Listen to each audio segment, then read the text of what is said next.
It's 8:47 p.m., you've given 3 reminders already, but homework is still not done. And you're stuck in the choice that every parent of an ADHD teen knows.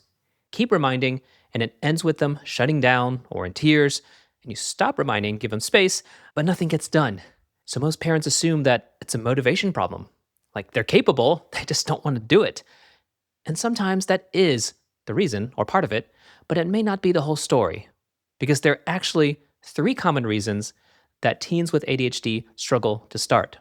And motivation is one of them, but parents often miss the other 2. But here's the good news. Whether you know the reasons or not, there is one guiding question that can help all 3. How can we make the task feel easier to start? Because starting is usually the hardest part. So what your teen needs is not another reminder. They need the task to feel easier to start. And once they get started, once they get moving, they build momentum, which often makes it easier to finally follow through. I'm Dr. Michael, a pediatrician helping parents of emotionally insensitive teens rebuild connection and confidence without constant reminders. Let me ask you something. Do you ever have those moments where you know what you should be doing, but in that moment, it felt a bit overwhelming, so you put it off?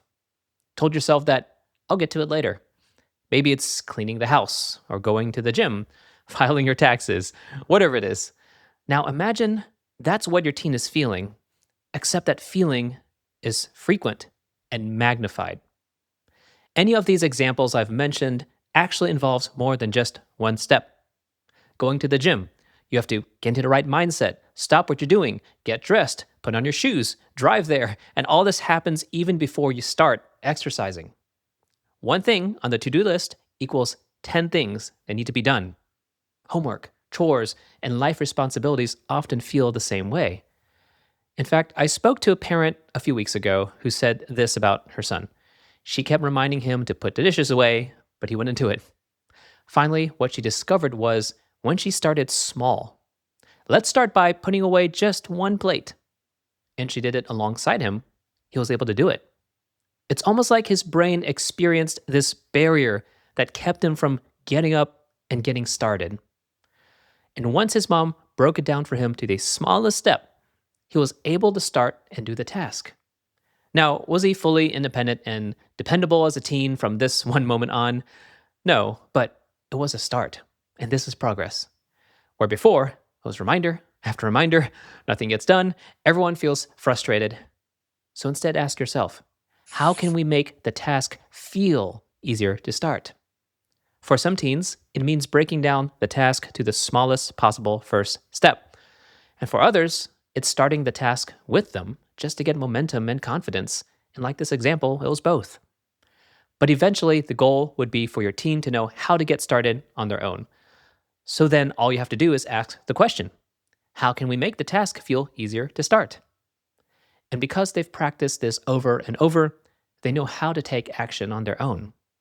And just like anything, this will take time and practice, but it's much more sustainable than repeating yourself over and over, leaving the both of you feeling exhausted.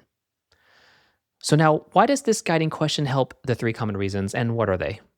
Let's start with the first, motivation. Many parents see their teen hyper-focus on things they really care about, whether it's a video game, art, sports, listening to music.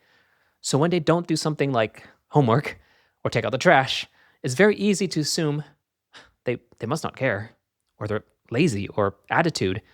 And there may be some truth to that, especially if they say things like, this is pointless, or everyone's always telling me what to do.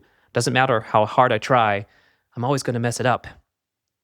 Those statements give clues that maybe motivation is lacking.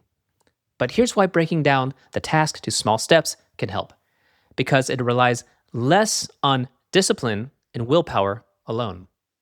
Instead, it relies on the way the brain is wired. Small steps in taking action give that little burst of dopamine, which gives them the momentum to take the next step. Therefore, if motivation is low, small steps help to reduce the amount of motivation required to begin. So now let's talk about reason number 2, and that is emotional overwhelm. Many teens may not say this word specifically out loud. You may remind them and they say, okay, But underneath, the emotional part of the brain is blocking access to thinking and the planning part. The reminder to do homework, for example, may sound like one step, but in their mind, it's 10 steps, just like going to the gym. For homework, they may be thinking, okay, I have to get into the right mindset, time to think about school. Oh, school is stressful. What is my homework again? I think it's in my backpack. Oh, I need to do work online. What is my password? I think I wrote it down somewhere, but I left a charger in my room somewhere. Oh, my heart rate is up. You get the idea. And that's just homework. Maybe their mind is also thinking about other things that day. What someone said to them on the bus, something to feel embarrassed about, remembering the last time they started homework last minute and it ended up in panic and they don't want it to happen again. So just think about all of this brings in stress in that moment. So their brain delays.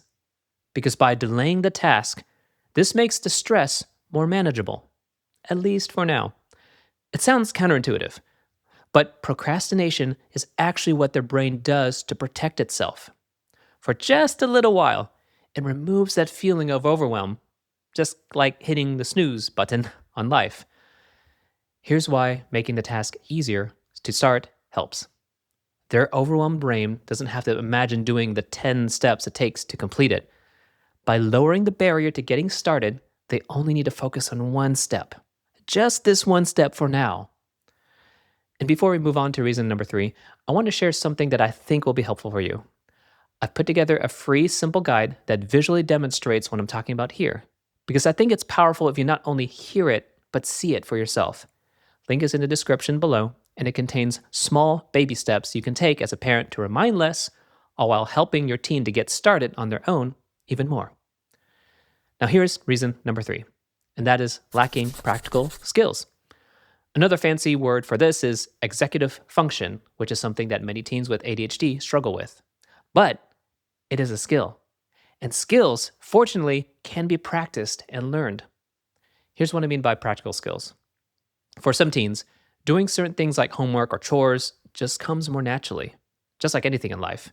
Some of us are more naturally athletic, or more gifted with music, or more social than others. But despite our natural tendencies, any of these skills can be practiced and learned. And for some teens, they can sit still in a class, open up their textbook, listen, take notes, and ace the test pretty easily. Maybe this doesn't come as naturally to your teen. Maybe they feel discouraged, or their brain feels broken or less than when compared to their peers. So what if do your homework doesn't work because they actually do not know how to do homework in such a way that complements their brain? For some, their brain works best when it takes short bursts of learning followed by brief periodic breaks. For others, the brain responds to movement, which allows for improved focus. Some need a quiet environment without distractions. Others find that having other people in the room with them allows them to get the work done much easier. Maybe your teen just hasn't figured out how exactly their brain works best and how to support it. Their brain could have the power of a race car, but if it doesn't know how to turn the ignition, start the engine, and put it into the right gear, it's not going anywhere. Your teen is capable and you know it. They need to know it. Helping them turn that ignition to get started will guide them towards actually believing it. So now you know the 3 common barriers that teens with ADHD face when they procrastinate despite multiple reminders. The barriers could be motivational, emotional, or practical. Is it motivational? That is, does it feel like it matters to them right now? Is it emotional? The feeling of overwhelm from everything they're juggling? Or is it practical? They just don't know how to get started and what to do. They need guidance in learning the skill. And as you can imagine, it's rarely just one isolated reason. It's usually a combination of all 3, though one of them may stand out more than the others. And there are specific strategies to support the main barrier they're facing, but that's beyond the scope of what we're going to be talking about today, and that's okay. Because whether or not you know which one, the guiding question is still the same. How can we make the task feel easier to start? That's the beauty of this question. Even if you don't know the bottleneck, motivational, emotional, practical, this one question is one of the best ways to help your team get started, gain momentum, all the while repeating yourself less often. Imagine getting towards the end of the week and realizing that you've reminded your team far less than before. But instead of nothing getting done or last minute panic, you've noticed that they've started all on their own. Of course, reminders don't disappear overnight. This is a process. Your teen will need some handholding, and that's okay because that's parenting. But internally, you know something shifted.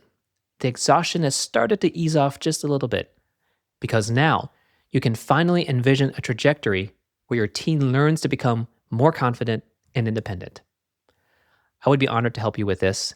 The free guide will walk you through step by step what you can do to help your teen starting this week. They contain the same visuals I share with parents and teens in clinic or in coaching, and I want you to have access to it too. All right, my friend, be encouraged, stay hopeful, and let's talk again very soon.